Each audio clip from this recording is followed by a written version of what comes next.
May 27th, 1996. A man walks through a crowd. He's not supposed to be here.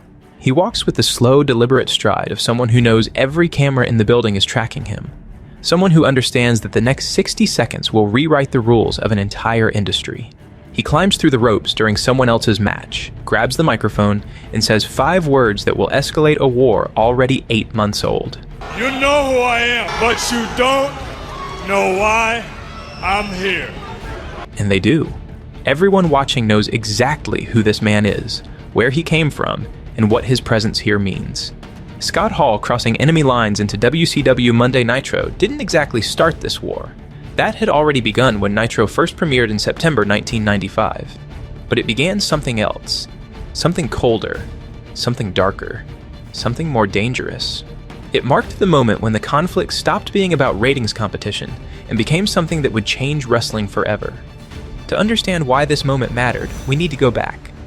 We need to understand what wrestling was, what it became, and the specific series of betrayals, corporate vendettas, and creative catastrophes that made this war inevitable.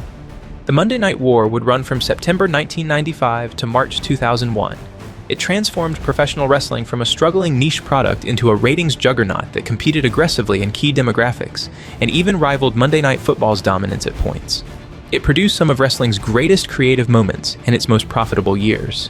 But it also destroyed one company entirely, nearly killed the other, and burned out dozens of performers who worked to exhaustion trying to meet the demands of weekly live television. Competition breeds innovation. That's the optimistic version of this story. But there's always a cost. So let's start where all great tragedies start, with a turkey.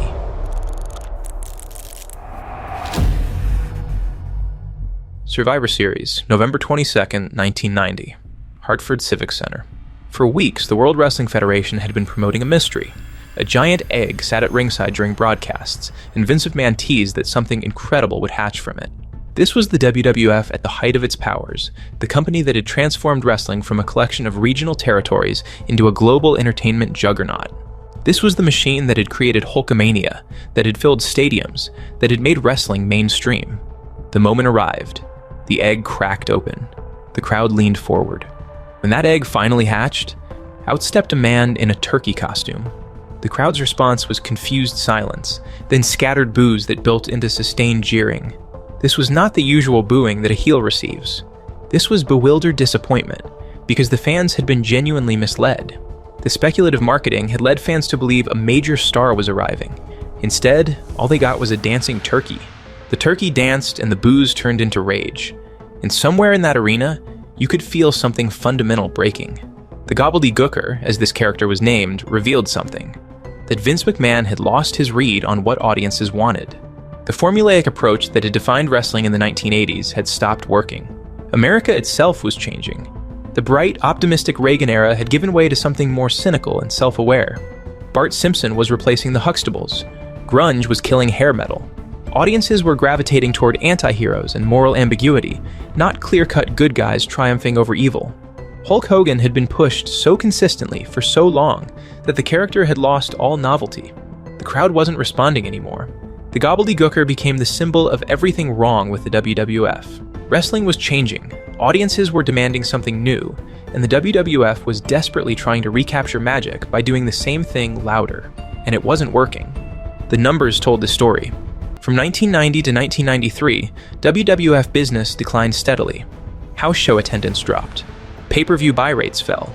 Major stars like Hulk Hogan and Ultimate Warrior left for Hollywood or retirement. The company tried launching new stars like Lex Luger and Razor Ramon, but neither captured the public imagination the way Hogan had. In January 1993, the WWF launched Monday Night Raw, a weekly show from New York City marketed as uncut, uncensored, and uncooked. It was a step towards something grittier and more adult, but the show was often taped in batches of 3 or 4 episodes, making it feel less immediate than advertised. The creative direction remained stuck in the past.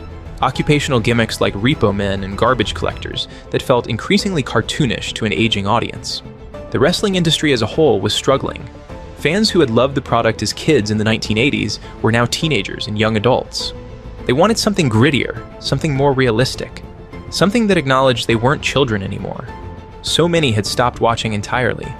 And then, Just when it seemed like wrestling might fade into permanent irrelevance, the WWF's problems got catastrophically worse.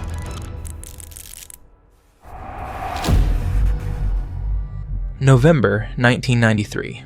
The United States Attorney for the Eastern District of New York indicts Vincent K. McMahon on charges of conspiring to distribute anabolic steroids to WWF wrestlers. The prosecution alleges that McMahon not only oversaw steroid distribution, but required performers to use them to maintain a specific, hypermuscular physique. The trial and investigation consumed 8 months of McMahon's life, and millions of dollars in legal fees. Former wrestlers testified about the company's drug culture. The media coverage was relentless. Major advertisers grew cautious. The WWF's public image, already struggling, collapsed further. McMahon was acquitted in July 1994. But the damage was done. The trial exposed the WWF's business practices to public scrutiny. The company's finances were depleted. More importantly, the aesthetic that had defined the WWF, massive, muscular performers, was now legally and culturally toxic. The company pivoted hard towards smaller, more technically skilled wrestlers. This became the New Generation campaign, featuring performers like Bret Hart, Shawn Michaels, Razor Ramon, and Diesel. These wrestlers were genuinely excellent in the ring, but they lacked the crossover appeal of Hogan-era stars. The WWF positioned itself as more sport than entertainment, emphasizing technical wrestling over spectacle. It didn't work. By late 1994, the WWF was hemorrhaging money. House show attendance hit record lows. Stars jumped ship for greener pastures. The company that had dominated the industry for over a decade was in terminal decline. Meanwhile, 1,000 miles south in Atlanta, a young executive was watching this collapse with great interest, and building something that would exploit every weakness the WWF had exposed.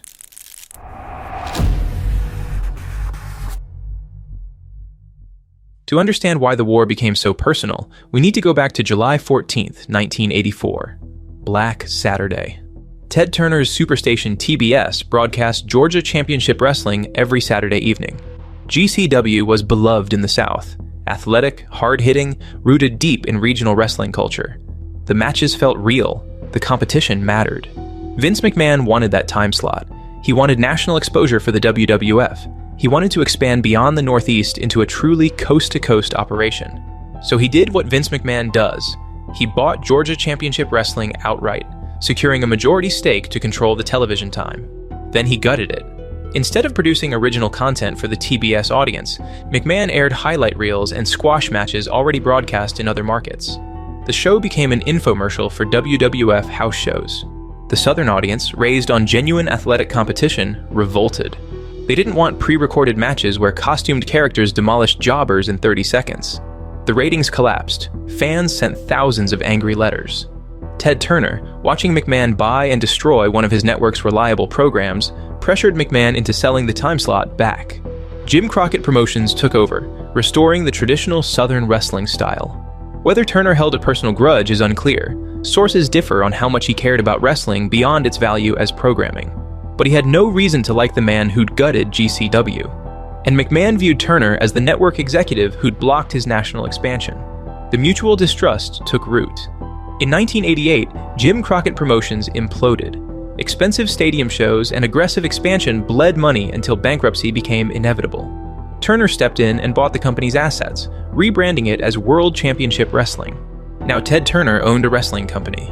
And unlike Crockett, he had the resources of a multi-billion-dollar media conglomerate behind him. The powder keg was in place. All it needed was someone willing to light the fuse.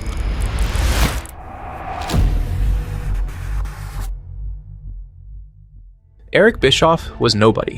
In 1991, when Bischoff joined WCW as an announcer for secondary programming, he had no wrestling background, no booking experience, no real credentials beyond being a decent talker.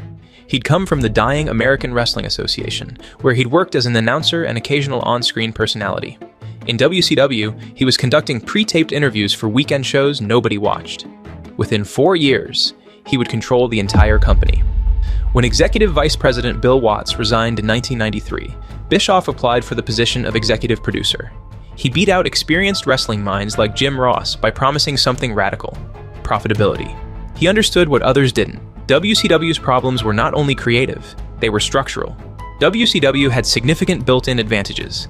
Ted Turner's Turner Broadcasting System provided access to national television on TBS and TNT. The company had a talented roster that included Ric Flair, Sting, and Vader.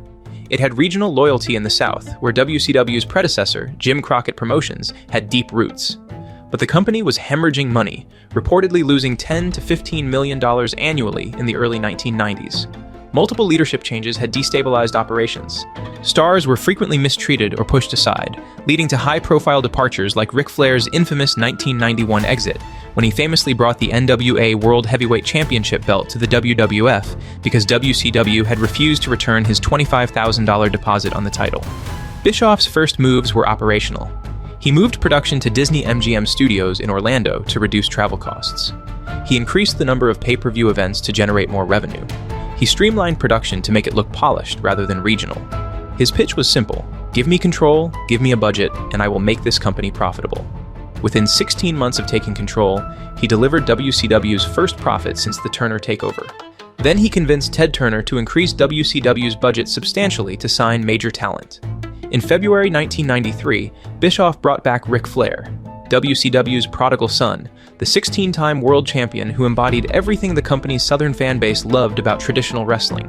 Flair's return was about reclaiming legitimacy, restoring the credibility WCW had lost when it let him walk 2 years earlier. Flair's return was the foundation, proof that WCW could compete for its own legacy. And in June 1994, Bischoff made the move that would shift the balance of power entirely. He signed the biggest star in wrestling, Hulk Hogan. Hulk Hogan's arrival in WCW was the detonation that changed everything. In June 1994, Hogan had been out of the WWF for over a year, pursuing a failing acting career and filming a show called Thunder in Paradise at Disney MGM Studios, the exact location where Bischoff had moved WCW's tapings. Bischoff and Ric Flair met with Hogan and offered him a contract structure the WWF couldn't match. This is worth understanding precisely. WWF wrestlers worked as independent contractors with no guaranteed money. They were paid per appearance, and their income fluctuated wildly based on their position on the card and the company's overall business. WCW's guaranteed contracts represented a fundamental shift. Wrestlers would be paid whether they drew crowds or not, and they'd work significantly fewer dates per year, roughly 150 compared to the WWF's 280 to 300. Bischoff offered Hogan a substantial guaranteed base salary, plus a percentage of pay-per-view revenue. Hogan's debut match against Ric Flair at Bash at the Beach on July 17, 1994, drew approximately 225,000 to 230,000 buys, generating roughly $4.5 million in gross revenue. This was unprecedented for WCW, their highest drawing pay-per-view to that point. And Bischoff didn't stop there. Over the next year, he systematically acquired every available WWF veteran, namely Macho Man Randy Savage, Hogan's most famous rival, Hacksaw Jim Duggan, the Honky Tonk Man, Earthquake, and crucially, Bobby the Brain Heenan and Gene Okerlund, the broadcast voices of the WWF's 1980s peak. By the late 1995, WCW had effectively reconstructed the WWF's golden era roster. And it was working. The company turned an annual profit for the first time since the Turner takeover. But this strategy created a catastrophic structural flaw. These stars had no incentive to elevate younger talent. They'd secured guaranteed money regardless of business performance, and they wielded enough backstage political power to protect their positions. Younger, more talented wrestlers like Steve Austin, Mick Foley, and Brian Pillman were marginalized or pushed aside entirely. The worst example came at Fall Brawl on September 18, 1994. Jim Duggan, a comedy character in his early 40s, defeated Steve Austin for the United States Championship in 35 seconds. Austin, widely regarded as one of the most promising young workers in the industry, was made to look incompetent to protect Hogan's friend. Nearly a year later, in September 1995, while Austin was recovering from a torn tricep, Bischoff fired him via FedEx. The stated reason was budget cuts. The actual reason, according to multiple sources, was that the veteran stars didn't like him and believed he couldn't draw money. So they got rid of him. This decision would contribute significantly to WCW's eventual destruction. But in September 1995, nobody could see that far ahead, because Bischoff had one more move to make, one final gambit that would force the WWF to either adapt or die. He was going to invade the WWF's sacred Monday night. Summer 1995. Eric Bischoff walked into Ted Turner's office with a proposal that violated every rule of the television industry. Put professional wrestling in prime time on Monday nights, directly opposite the competition's flagship show. Professional wrestling had always been relegated to weekend afternoons, Saturday mornings or Sunday time slots where networks didn't really expect real ratings. Putting wrestling in prime time on a Monday night, head-to-head against the WWF's flagship show, was considered corporate suicide. But Bischoff had analyzed the numbers. Raw was regularly pulling a 2.5 rating, roughly 2 to 2.5 million households. If WCW could capture even a third of that audience, it would become TNT's highest-rated show. More importantly, it would bleed the WWF's core audience, forcing fans to choose between shows. Turner asked what Bischoff needed to win. "Give me Monday night," Bischoff said. Turner gave it to him immediately. The strategic design of WCW Monday Nitro was built around one principle: be everything Raw wasn't.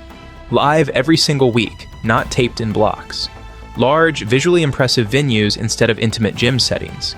And most crucially, a different style of wrestling entirely. Faster, more athletic, featuring international stars who could deliver action the WWF's heavier roster couldn't replicate. So the day arrived, September 4th, 1995. The Mall of America in Bloomington, Minnesota. WCW Monday Nitro premiered live. 5,300 people packed into a venue that looked nothing like Raw's dark, cramped arenas. The first match showcased Brian Pillman versus Jushin Thunder Liger, exactly the kind of fast-paced athletic wrestling that represented WCW's new direction. But the real statement came later in the show. Someone who wasn't supposed to be there walked to the ring. Lex Luger. Luger had been a WWF wrestler for 2 years. He'd wrestled for McMahon just 24 hours earlier at a house show in Halifax, Nova Scotia. He was still appearing on pre-recorded WWF television that wouldn't air for several more weeks. His contract had quietly expired without McMahon noticing, and Bischoff had signed him to appear as Nitro's surprise without telling anyone, not even WCW management. This was a declaration for an all-out war, a psychological warfare. Bischoff was telling McMahon that the old rules no longer applied, that WCW could and would take anything McMahon had. The first head-to-head battle occurred September 11th, 1995. Raw drew a 2.5 rating. Nitro drew a 2.4 rating. The war had officially begun. What followed was 12 months of tactical brutality. On September 11th, 1995, the first night the shows went head-to-head, Eric Bischoff revealed on live television that Shawn Michaels had defeated Psycho Sid on that night's taped Raw episode. He actively told the WCW audience not to switch channels because he'd just spoiled the WWF's main event. This tactic was ruthlessly effective. Why watch a pre-recorded show when you already knew the results? Nitro's live format became its greatest weapon, turning Raw's production schedule into a fatal liability. The ratings reflected a genuine war. September through December 1995 saw the shows trade victories almost weekly, sometimes ending in virtual draws. Neither company dominated. The wrestling audience was actually expanding. Many fans watched both shows, creating a combined viewership higher than either show had achieved individually. Then Vince McMahon made a catastrophic miscalculation. In January 1996, the WWF launched the Billionaire Ted sketches. These were parody segments portraying Ted Turner as a senile Southern bumpkin obsessed with destroying the WWF out of personal vendetta.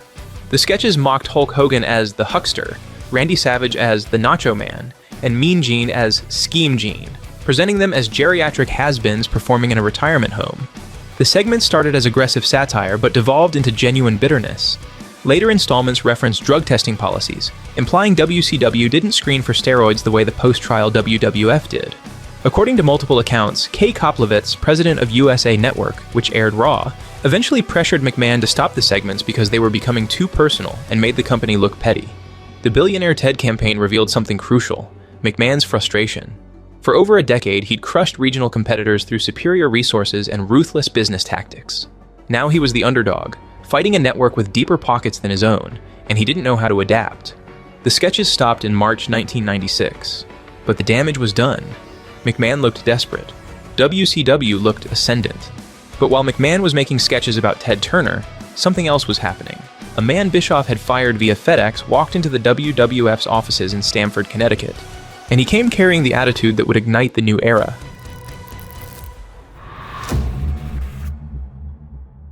WWF in 1995 was a company barely surviving. The steroid trial had drained millions from their reserves and permanently damaged their public image. The new generation wasn't connecting with audiences the way Hulkamania had. House show attendance was at record lows. Stars were leaving for WCW's guaranteed contracts. And yet, this desperation was forcing innovation. The WWF couldn't rely on cartoon characters anymore. They couldn't pretend wrestling was just for kids. They needed to evolve or die. But evolution requires inspiration, and the WWF found it in the most unlikely place. There's a third company in this story, Extreme Championship Wrestling. ECW was a small, Philadelphia-based promotion run by Paul Heyman that had become influential far beyond its size. It featured ultra-violent matches, profanity-laced promos, and storylines that openly acknowledged wrestling's predetermined nature. ECW performers broke kayfabe constantly, discussing real backstage politics, referencing other promotions by name, treating the audience as knowledgeable insiders rather than children to be protected. The promotion ran small venues. The legendary ECW Arena held roughly 1,200 people, but it had a devoted cult following. Its VHS tapes circulated widely among hardcore fans. Both WCW and WWF were watching carefully, studying what worked. ECW mattered because it was tapping into broader cultural shifts. The mid-1990s were the era of grunge, Jerry Springer, Tarantino films. American pop culture was getting darker, more cynical, more willing to expose and mock its own artifice. Wrestling's traditional presentation, clear heroes and villains, obvious morality, family-friendly content, felt increasingly dated to an audience raised on irony and transgression. ECW proved there was an audience for something rawer, something angrier, something real. And in late 1995, a fired WCW wrestler landed there and discovered exactly who he was. When Steve Austin arrived in ECW in September 1995, he was carrying legitimate rage. WCW had fired him via FedEx while he was recovering from a torn tricep. They told him he lacked charisma. They told him he wasn't marketable. They'd squashed him in 35 seconds to protect Jim Duggan. Then they'd thrown him away like garbage. In ECW, Austin channeled that rage into something new. He cut promos that dripped with genuine bitterness, attacking everyone who'd ever dismissed him. He called out Hulk Hogan and Eric Bischoff by name. He made his real-life grievances into his character. The stone-cold persona, cold, angry, unwilling to play by anyone's rules, was born from actual pain. When the WWF signed Austin in December 1995, they got a performer fundamentally different from what they'd been producing. Austin debuted in January 1996 as the Ringmaster, a bland gimmick that went nowhere. But by spring, the company let him become Stone Cold Steve Austin, and that shift arrived with arguably wrestling's most iconic promo. At King of the Ring on June 23, 1996, Austin won a tournament by defeating Jake the Snake Roberts in the final. Roberts was a born-again Christian at the time and had been cutting promos about religious redemption. Austin grabbed the microphone and delivered a promo that would rewrite wrestling's rules. You sit there and you thump your Bible and you say your prayers and it didn't get you anywhere. Talk about your Psalms, talk about John 3:16. Austin 3:16 says I just whipped your ass. The crowd exploded. It wasn't just the words, it was the tone. Austin was no longer playing a character. He was a man who'd been discarded, who'd been told he wasn't good enough, who'd come back with something to prove. The audience heard authentic rage underneath the performance. Within weeks, Austin 3:16 merchandise was outselling everything else the WWF produced. By the end of 1996, Austin 3:16 shirts became the highest-selling piece of wrestling merchandise that year, generating millions in revenue the company desperately needed. More importantly, Austin represented something the WWF hadn't offered in years, a character who felt real. Meanwhile, the WWF was conducting other experiments and pushing boundaries. Goldust, portrayed by Dustin Rhodes, had debuted in late 1995 as an androgynous character who had harassed opponents. The gimmick was controversial and deliberately provocative, testing how far the company could push content on a show still marketed to families. Goldust wasn't the Attitude Era yet, but it was the WWF learning that controversy could generate attention, that breaking taboos could create buzz, that the old rules no longer applied. Competition didn't create these changes. Broader cultural shifts did. Audiences were demanding something raw, something more adult. But competition accelerated everything dramatically. WCW's dominance forced the WWF to take risks it never would have considered otherwise. Desperation breeds innovation. Fear of extinction forces evolution. The seeds of the Attitude Era were being planted, and they were being planted by the man WCW had fired because of the jealousy of their veterans.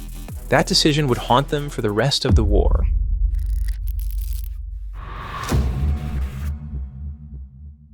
By spring 1996, WCW was winning. Nitro regularly beat Raw by small but measurable margins. The Cruiserweight division was drawing critical acclaim. Hogan remained a major attraction. Everything seemed to be working exactly as Bischoff had planned. Then the WWF lost two of its cornerstone stars. Scott Hall and Kevin Nash, known to WWF audiences as Razor Ramon and Diesel, were both pillars of the new generation. Young, charismatic, genuinely over with fans. But they were frustrated. The WWF couldn't offer guaranteed money. The travel schedule was punishing, 280 to 300 dates per year.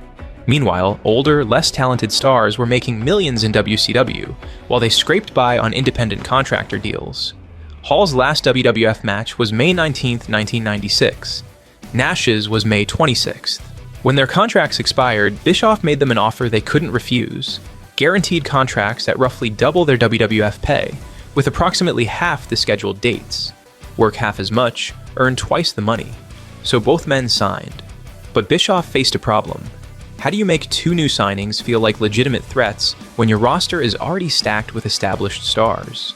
Hall and Nash were talented, but WCW already had Hogan, Savage, Flair, and Sting. Two more names on the card wouldn't move the needle. The answer came from an unexpected source: the WWF's lawsuit. McMahon filed to stop Hall and Nash from appearing on WCW television, claiming they were using mannerisms and speech patterns from their WWF personas, constituting trademark infringement. He demanded an injunction to keep them off the air. The court refused, but the lawsuit itself gave Bischoff an idea. What if Hall and Nash weren't presented as WCW signees at all? What if they were invaders from the WWF, sent to destroy WCW from within? What if the lines between reality and fiction disappeared completely? Hall's arrival on May 27, 1996 was designed to blur kayfabe and reality. He walked through the crowd in street clothes, no entrance music, no pyrotechnics. He climbed into the ring during someone else's match and grabbed the microphone. The crowd was confused. The announcers were confused. Even the wrestlers in the ring didn't know what was happening. You know who I am, but you don't know why I'm here. Everything about his cadence, his body language, the toothpick flick, pure Razor Ramon. But he never said that name, never mentioned the WWF. He was just an uninvited guest in someone else's house, demanding a fight. This shouldn't have worked as well as it did. Most fans understood this was storyline. Wrestling audiences by 1996 were sophisticated enough to know Hall and Nash had legitimately signed WCW contracts. But the presentation made it compelling in a way traditional wrestling angles weren't. It felt more mature, less insulting to their intelligence. The lawsuit was real. The departed contracts were real. The hatred between McMahon and Turner was real. Hall presenting himself not as a character, but as an actual person from another company made it impossible to tell where story ended and reality began. 2 weeks later, on June 10th, Kevin Nash walked through the crowd. Even bigger than Hall, even more intimidating. Then he stood beside his partner, telling the WCW audience that a war was coming, that they represented something bigger, that this was just the beginning. They called themselves the Outsiders and implied they'd been sent by someone from the other organization. WCW announcers speculated wildly. Was the WWF actually behind this? Was this corporate warfare playing out on television? The WWF's lawsuit forced WCW to air legal disclaimers clarifying that Hall and Nash were WCW employees, not affiliated with any other promotion. Somehow this made the storyline more compelling. It felt like corporate lawyers were trying to shut down something real. The Outsiders promised they weren't alone. Someone bigger was coming to lead them. The question driving wrestling to its highest ratings in years was simple. Who sent them? And more importantly, who else was coming? WCW had the wrestling world's attention. Now they needed to deliver a payoff worthy of the build-up. And they were about to detonate the biggest angle in wrestling history.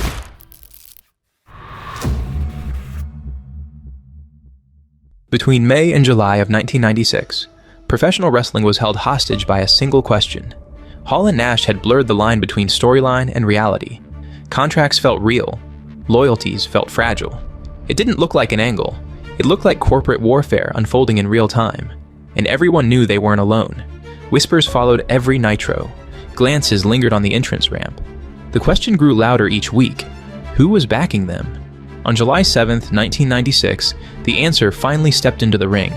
And in that moment, when the third man chose a side, when he turned his back on everything he represented and stood with the enemy, the ground shifted beneath the industry. What happened that night redrew wrestling's power structure. One decision triggered a chain reaction no one could stop. How it unfolded, who was betrayed, and why that single moment meant so much. That's what we're covering in part 2. So like the video and make sure that you're subscribed with the bell icon, because this story is just getting started.